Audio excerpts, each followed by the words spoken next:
going on, guys? One love out to everybody. We got Contender Series 2021 Week 8 predictions breakdown, guys. Before I get started, smash that thumbs up button, subscribe to this channel, and subscribe to my Patreon account for all the face-off predictions, all the prop bets, and combination parlays. Alright, we're gonna jump into this, gonna knock this out real quickly but accurately. 5 fights on this card. We got some interesting matchups here. Let's get it. First fight here, we got James Barnes versus Pedro Falco. James Barnes here. James Barnes is hateable, man. I mean, from what I've seen. If you know, well, you guys should know him. AJ McKee over in Bellator, who is a Bellator champion right now. You know, he had a fight with him. I think it was AJ's, yeah. He's making his debut on that fight, I believe. Yeah, it was his debut. So that was his first fight he had. Was it? Amateur. Yeah, it was his second fight actually. Alright. So, like I said, with Barnes, man, he's kind of hittable. He winds up on his shot and is predictable. When he's finished striking, right? He will look for the submissions though, which he has 11 by submission, so the ground game is his thing. Okay, his opponent here, Pedro Falco. Pedro Falco is a BJJ black belt here. Not much footage on him though. I had a hard time finding, some fights, but I find a little bit here and there. And he's a BJJ black belt actually, and he's actually good on the ground. He's striking kind of suspect, but like I said, with the Contender Series, guys, it's hard to be confident in any pick because a lot of guys are not too experienced. A lot of guys may fight differently because in the Contender Series, it's good when you can finish a guy. You know what I'm saying? If you go to decision and it's an exciting fight, then, maybe. But if you, say if you submit the guy or not the guy out, then it's most likely you're going to get a contract, right? So guys may change up the way to fight, man, and just go in there and just give it all they got and just go wild, right? So I'm liking Falco here, and I must say Falco by KOTK in the first round. I mean, he has heavy hands here. He has more knockouts than anything else. Let's double check that.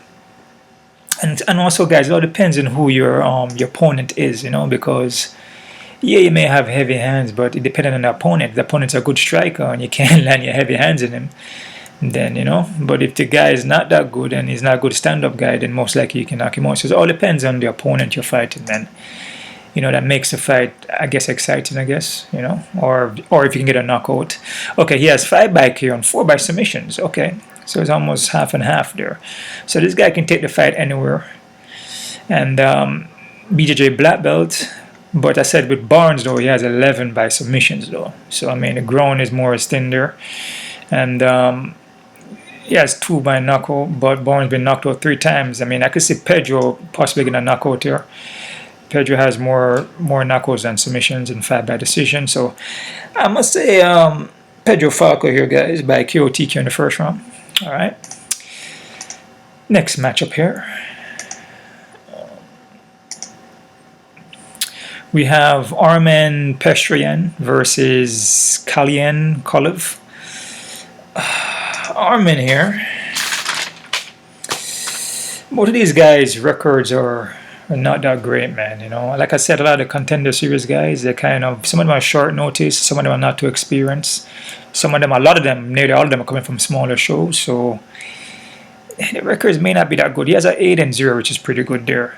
He doesn't have that much fights. Started in 2018, has no amateur. 2-3, 4-1. His record is not so bad. His last fight he had was fighting a guy that's 0-0-0. So the guy making his debut probably only fought once. He's gonna fight again coming up. So the record is, I mean, it's padded, but he has some 8-0 and there 4-1. So it's not that bad. But I believe Kolev record's a little more padded, man. See here, 0-0, 3-4, 0-0, 0-0, 1-6, at 2-1, 3-1, 25-10, which he struggled with this guy here, which in a kind of way, I mean, he looked like he could have lost that fight to me, but 0-4, and then his last fight is a 0-0-0. With Armen here, Armen striking is pretty decent, man. All of his fights were finishes. He has the 5 here is by KO TKO. That one because he lost by, I think he got knocked out in that one. He can get taken down though. He has a striking base, like I mentioned. Striking looks decent. He's light on his feet. He throws a lot of combinations from the outside. Set up from the outside, he fights long. He set up the hands with the feet. He's easily taken down though, but he can scramble back up, but he can get taken down though. Heavy body kicks, heavy leg kicks. He's going to be the quicker fighter here in my opinion, okay? But also he can get knocked out though. So like I said, against Yusuf, he got caught. Anybody can get caught, even if you're a good striker or not. It just happens, man. Your face not meant to get hit. And he lost recently too. All right, so he got knocked out in June there. So in the first round, his opponent here, Kolev. Kolev eats shots, man. This guy, his head don't leave center line. Armen's striking, in my opinion, is way better. And Armen moves his head a little better, and Armen is lighter on the feet. He moves around. With Kolev here, he can get flat-footed. He's hittable. Has wrestling, though. That's his thing. He has wrestling, and he can grind you up for a win here. His wrestling looks legit. His ground game looks legit. But some of his fights, I see him in a ring a lot. So it could be half and half. Maybe some in the ring and some in the cage. But fighting cage and ring is two different things. If you fight a lot of fights in the ring alone and you're trying to go into the cage and fight, just not having that cage experience, it can play as a huge factor, right? Let me see here. He's a first round finisher though. That's one thing I noticed. First round finishes. He has a decision right here, but majority of his fights are first round finishes. All of his basically majority of his fights are first round, right? So, yeah, 2 by decision. That's something to look at there. I mean that he's a sprinter, so he needs to finish you quickly unless he gets tired. So this is a guy that will gas out. And I noticed after the first round, he become less and less with the takedowns. Like he struggled, and then he's tend to tie you against the cage and hold you against the cage. May drop down, but struggles depending on the opponent though. He's 10-0. 2 by decision, 7 by knockout, is 1 by submission, right? So you see here, majority is first round. He went to a 5 round here, but like I said, with this guy here, with Cayman Georgiev, he was struggling in that fight, man. He struggled in that fight. After the first round, he was already tired, and then the takedowns become less. I mean, I felt that he lost that fight. So, and then first round here, the third round, first. So a majority of his fights are all first round except for third and fifth. So he's like a sprinter, and also he's not an active either. It's the next thing to look at too. When he fought a couple times in 2019, but that's it. 18, 17, 16. So he's not too active. So Armen here took 2021, 2021. Armen is obviously active, even though he started in 2018, but he's been fighting on a consistent basis. From what I see from Kolev, in the beginning I was like, oh man, maybe he can just grind with a win here, but man, he's a first round finisher, and after the first round he tends to slow down. And with Kolev, he fights, not Kolev, sorry. With Armen fights long, man. And I believe Armen should have the reach advantage. It doesn't show, but I feel like he's going to have a reach advantage because just from the height I see, from the guys fighting, I can tell that his arm length. And also, Armen looks way taller than Kolev. Kolev says 6'2", but Kolev looks pretty short. Kolev looks like he could be like 6 foot or maybe 5'11". So I'm liking Armen for this fight here, man. I mean, this one is a toss-up though, guys. It can go either way because if Kolev can come in here and pace himself and just go for takedown, then he can grind out a win here. But then he's hittable though, man. Kolev walks into shots, man. Like he just eats shots. And he can't take no hit from Armen. If Armen connect right, or not even connect right, just touch him in a specific way, and his jaw is going to go out, man. So I'm going to go with Armen for the win here, guys. And I must say Armen by second round KO TKO, guys. I must say Armen by second round KO TKO. Not confident And this is an even fight, guys. Because Kalif could come in here and just grind out a win. Takedown, takedown, takedown, takedown. And if Armen can't stop it, then, you know, which Armen can get taken down, then he's screwed, right? But then if Kolev gets tired in the second round, then he can't push the takedowns anymore, and he's getting pushed aside and sidestep. And then Armen keep this fight at the range that he want to keep it at, and then Kolev just walking into punches. It's gonna be a short night, right? So I'm liking Armen, like I said, KO TKO, second round, guys. Next fighter, we got Caio Borralho versus Jesse Murphy. Remember, Caio here, guys, he fought in the Contender Series recently. He fought in September in the Contender Series against Aaron Jeffrey. I did a breakdown on him and everything already, like what I told you exactly. I told you exactly what's going to happen in that fight. I told you that Aaron Jeffrey is way too slow. His head don't leave center line. He's going to be the slow fighter. And with Caio is a way quicker guy. Way quicker guy. And his striking has more of a karate kind of Machido, kind of karate base there, right? Let me see here. His quick hands, he got good footwork. His counters are good, and his 1-2 on the pocket. 1-2 on the pocket is fire. And like I said, he has a Machido, kind of a karate vibe to him, right? His ground game is not bad either. He has a decent ground. I believe he's like, I should say he's half and half on wins. Let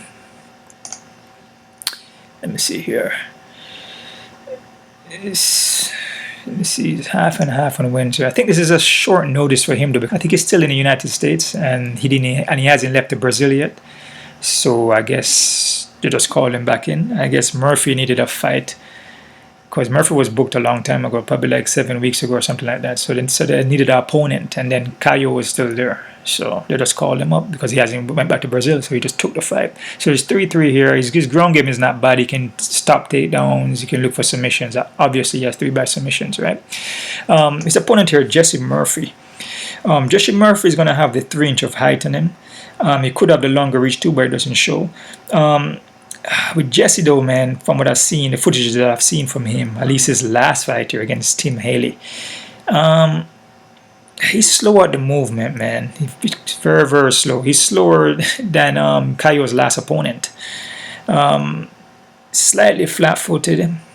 He looks strong in the clinch though, with land elbows and knees, but his head is just straight up, man, straight up. And like I said, he's slow at the movement, man. So Jesse is more slower than Caio's last opponent in the Contender Series, who is Jeffrey. Okay, so Aaron Jeffrey is a little quicker than Jesse, and Jesse's. I mean, I could see every punch he throws and kicks. It's like he telegraphs everything, and just the speed on it.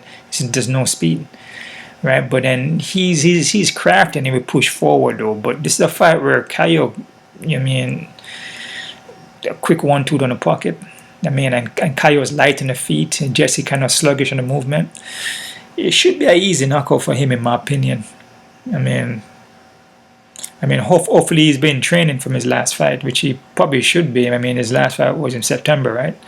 So, I mean, he should, he's not that far away. He's not that far away. It's like a month ago, right? Or no, like a couple of weeks ago. Yeah. So, I mean, he should be good, man. So I'm gonna go with Caio here for the win, and I'm gonna say Caio by KO TKO in the first round. Man, it's just the guy is Jesse guy is too slow. He's too slow at the movement. Head don't leave center line. He drags his legs, and Caio's on his toes, moving around, popping a jab. The only way Caio loses fight if he doesn't get a knockout and he gasses out. You know what I'm saying? I mean, he's taking the fight on short notice. I mean, anything is possible, guys. Like I said, Contender Series is nothing guaranteed, but I must say Caio by a first round KO TKO, and this is one that I'm confident in, but my confidence in the Contender Series is not really confident, man, because anything can happen, but I must say a confident one for this one. First round KO TKO by Caio. Alright? Next fight here, guys. We have... I'm on the wrong one there. I usually like to use this one more. We have Valessa Machado versus Piera Rodriguez. With Machado here, man, I mean, she has potential, man. She's kind of wild, though, and she ride her chin very high up. But she will throw those hands, though, man. and doesn't move her ahead, man. Doesn't move her head off center line. She also kickboxes too. Kind of have like kind of brawling style to her, and she's not too good going backwards. Usually, if you push forward on her, she may look for counter, but that's when you can hit her the most, because her head is just straight up going backwards, man, and she's straight line. She don't cut no corners on it. So I mean, if you put pressure on her and just push forward and let the hands go, I mean, possibly she could get caught because her chin is high up. But she going forward though is good. I mean, she'll let the hands go, man. Like I said, she has potential, right? Her opponent here, Rodriguez. Rodriguez, in my opinion, is a little more seasoned here. She has better movement, and when I mean movement, her in and outs are better, right? Her and also her laterals is better too. She seems to have better fundamental, right? But when she's on the offense, though, she likes to leap in, and she would throw her combos, and her hands are pretty good. But when she throw her combos, sometimes she leave her chin up too, kind of high, and she can counter her, right? Let me see. And like I said, her inner outs, her in and out movement is good. And like I said, when she's moving in on the offense, she tend to lead with her head. Hopefully she works on that. Because if you do that, then Machado could probably catch her with something, man. But she looks durable though. But I feel like she's a little more well-rounded here, and she can take the fight to the ground.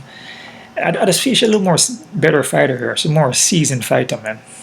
I mean, in my opinion. Again, anything is possible here, guys. Just take one shot, man. You got 5 by KO, but she has a ground game too. Machado has 4 by KO. I'm liking Rodriguez for this one, guys. I feel Rodriguez is a better fighter. She's more seasoned. She has better fundamental. Her movement is better. Her hands is more composed with the boxing. I feel with Machado is a little bit more a little more brawling with it.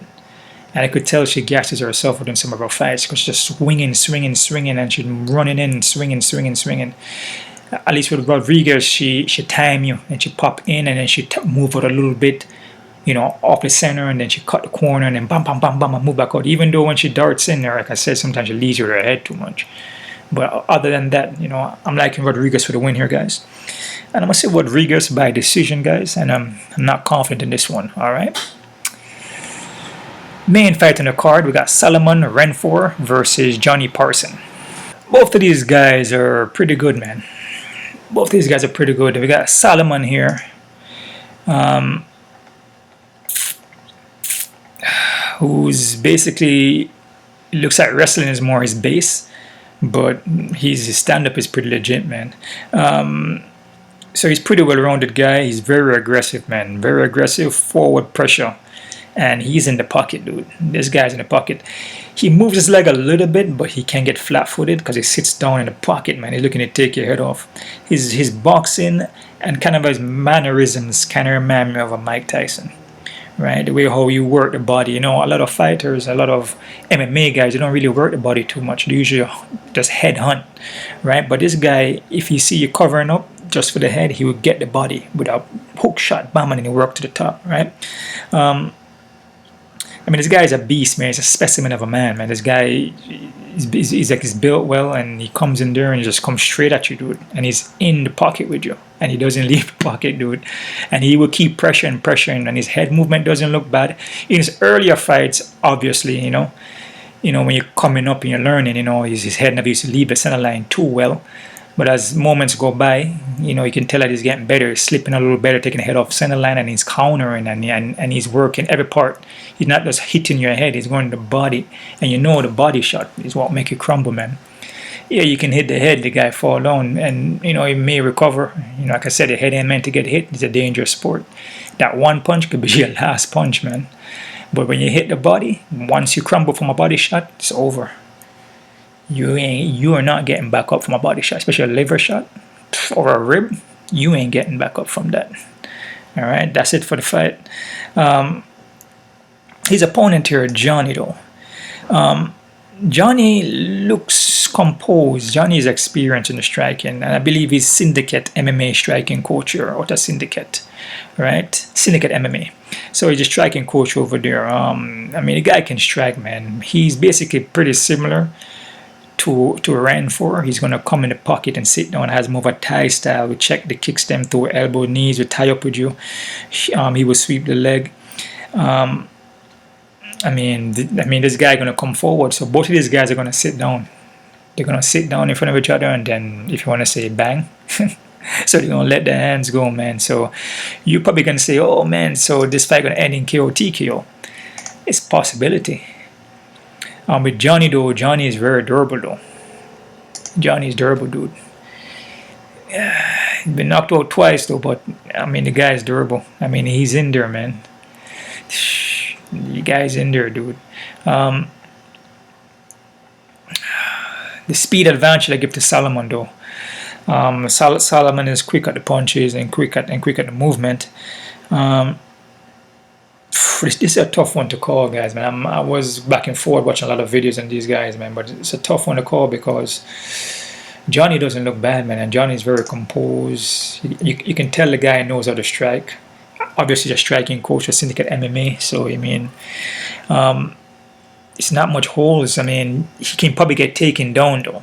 That's probably the only thing. And with Solomon has a wrestling base, and Solomon wrestling is very aggressive and very elusive. Double single legs quickly.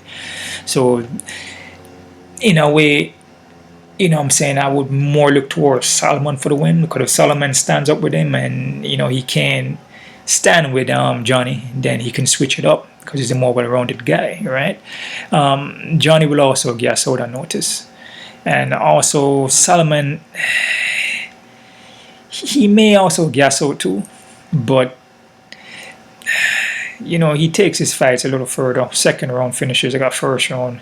He went to decisions couple times, but he seems to be a finisher though. So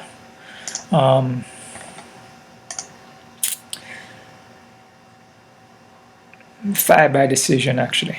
Doesn't show that. Another thing though. Okay, so it shows it here. Okay, so it's fight by decision. So it's more of a decision. Okay, so you can take the fight a long distance if you really want to. Right. So yeah, I'm gonna go with Solomon here, guys. Stand-up wise, could be even, but I may edge it to Jonny a little bit in the stand-up. I feel Jonny looks a little more sharper. But Solomon is pretty good striker too. But when it comes to the wrestling, I gotta go with Solomon for the wrestling, man. So if push come to shove and Jonny is like bam bam bam landing strikes, and then Solomon can't recover from that, he can just drop for takedowns. So I'm going for Solomon for the win here, guys. And I must say this fight goes to decision. I must say Solomon by decision. If you look at Solomon's wins here, like I said, he has 2 by knockout or 1 by submission. He's more a decision guy, and that's because most likely it's because of the wrestling. He's a grinder. You know what I'm saying? He can stand up with you, but Jonny, I feel, is a better striker, a more dangerous striker. Even though Solomon pack power and he has the speed and he's accurate, he works the body, but I feel Jonny is a little more seasoned, a little better foundation, and doing it for a little longer. But I'm going to go with Solomon by decision, guys. All right? So that's my prediction breakdown here, guys. Quick look at the odds here. See what we're working with. See what we're working with on the odds. See what's going on, man. See what's crazy odds. Falco 290.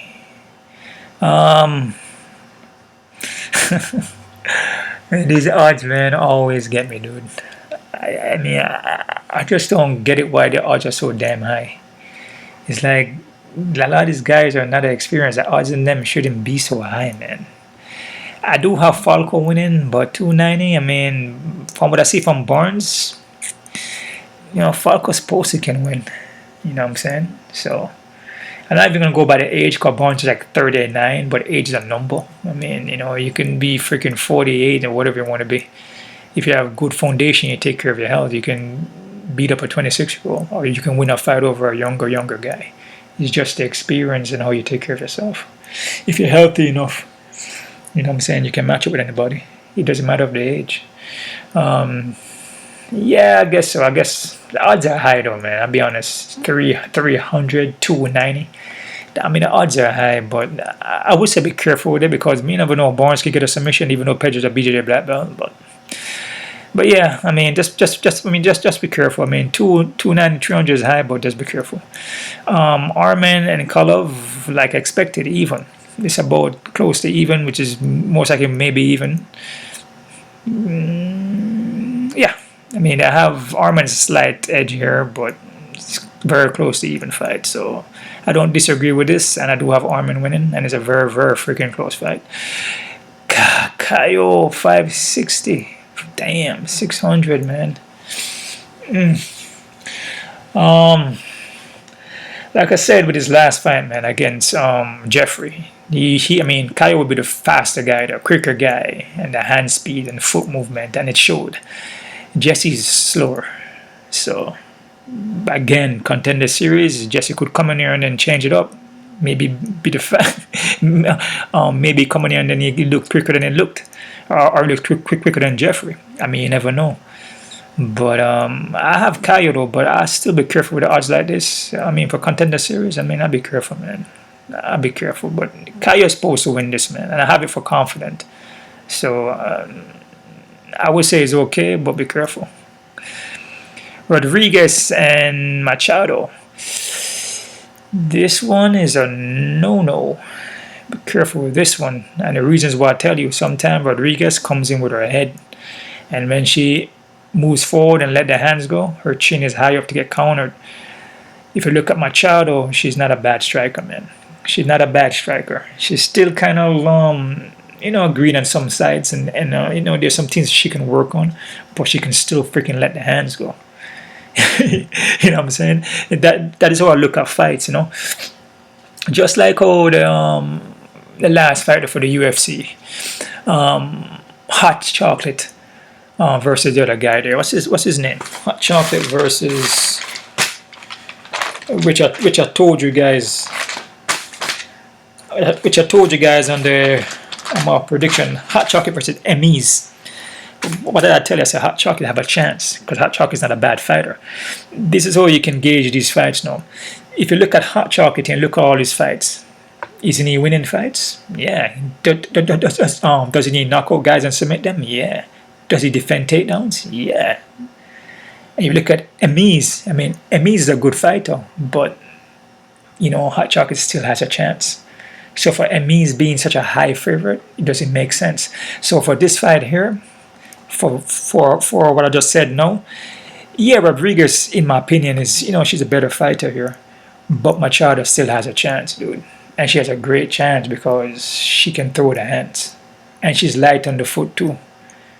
So, Rodriguez being so high, be freaking careful with this one. Because Machado could upset this. Machado could come in here and catch her with a punch and knock her up.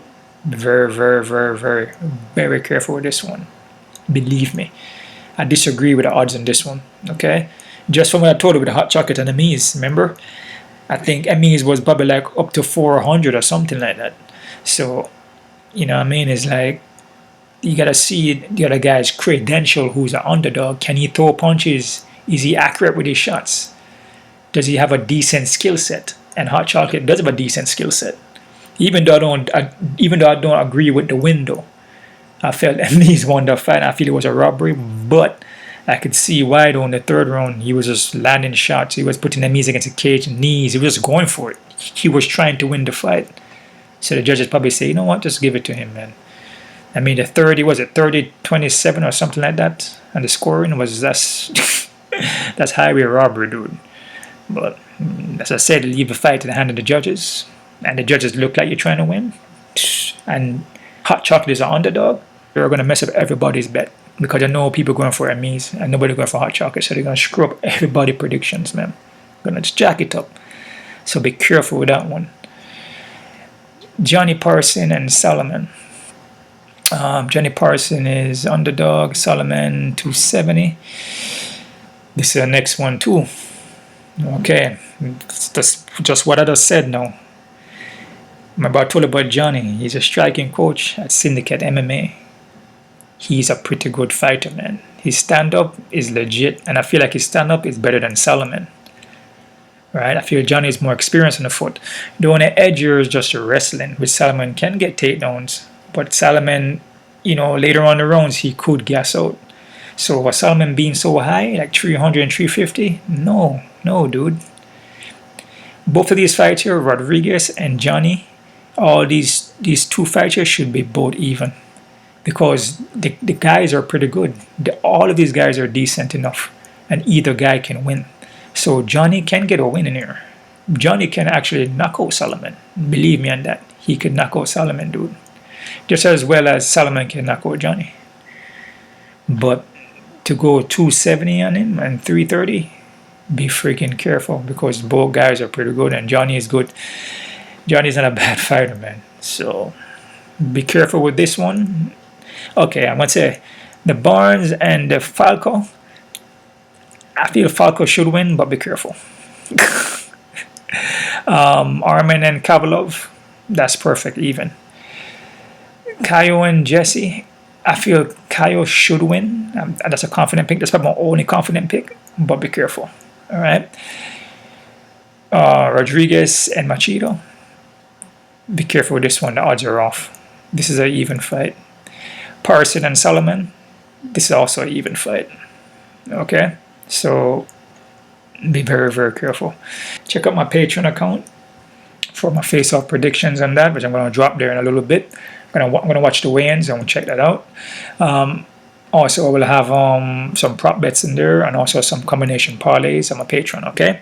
You guys keep on kicking. I'm going to drop the UFC real soon. I'm kind of early with the Contender series, so I'm trying to drop these fights out to you guys earlier. I'm going to hit up the Bellator also and the UFC, okay? You guys keep on kicking. Take a quick look here, see what we're working with for the UFC real quick here, guys. Bellator is on off. Bellator is on off Saturday too. Yeah, it's on a Saturday also, 12 p.m. It's a little earlier.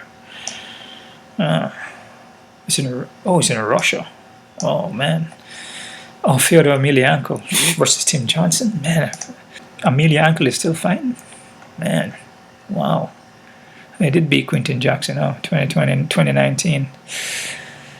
What does it mean? Emilianco is 45. Wow. Age, I mean, age and number, guys, you know. It just all depends on how you take care of yourself, man, you know. I guess I feel that Emilianco looks good. I guess he looks like he take care of himself. Yeah, let me see something here. Yeah, so this is gonna be my interesting one. I'm gonna work on that one for you guys also. So this is an interesting one. I'm gonna work on this one for you guys and drop it for you. Also, the UFC here. Let's see, it's gonna be okay. Costa and Vittori. This is gonna be an interesting one too. Gonna knock this one off. Got Alex Caceres in it. Gonna knock this one off for you guys and post it up. And also, like I said, the face-offs will be my Patreon account. Sign up to my Patreon account, guys, because sometimes I'll be dropping plays in there too. You know what I mean? So you guys sign up for that, and you guys keep on kicking. And